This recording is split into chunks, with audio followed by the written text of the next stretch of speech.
You know, a lot of what I was feeling as a teenager and as a young kid was body fear.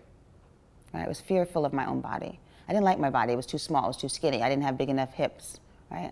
My arms looked too long. I would look at myself in the mirror. My mom had this game she would have us play called the I Love Myself game. And we'd have to look at ourselves in the mirror, just our underwear on and maybe a t-shirt, and we'd have to hug ourselves, right? And we'd have to say 3 times, 4 times, I love myself.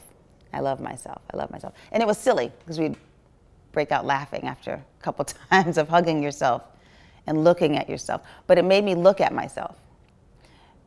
And we did that for years. It wasn't like, do you want to do it? Is we are going to do the love myself game. And, you know, in those brief moments, those 5 minutes that we played the game, it was a little reprieve. Like I could get to see myself and be comfortable with myself. But most of the time, so my mom was trying to combat this idea that we actually have body fear because we're a body-obsessed society. And so my fear was being too small. I actually wanted to be a chubby, sassy, bigger girl because I thought bigger was substantial and small was insignificant. And so I wish that someone said to me, the body is secondary. The soul is primary, and that body will become and transform and perform for you. It performs for the spirit and for the soul and for the mind. The body is secondary. I wanted someone to dismantle the body a bit. We put so much onto the body. You know, are our lashes long enough? We really dissected it down to that part, right? That point. Is the lash long enough? Is the lip puffy enough, right? How big is the hip?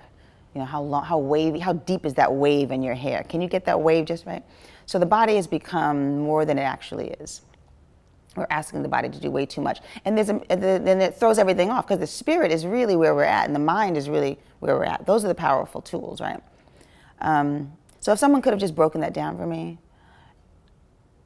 I think I might not have gotten it at 7, 8, 9, maybe not even 13, but, you know, it would be in my language. I had to get that language for myself. I had to get there in my 40s, that the body is secondary to the spirit and to the mind.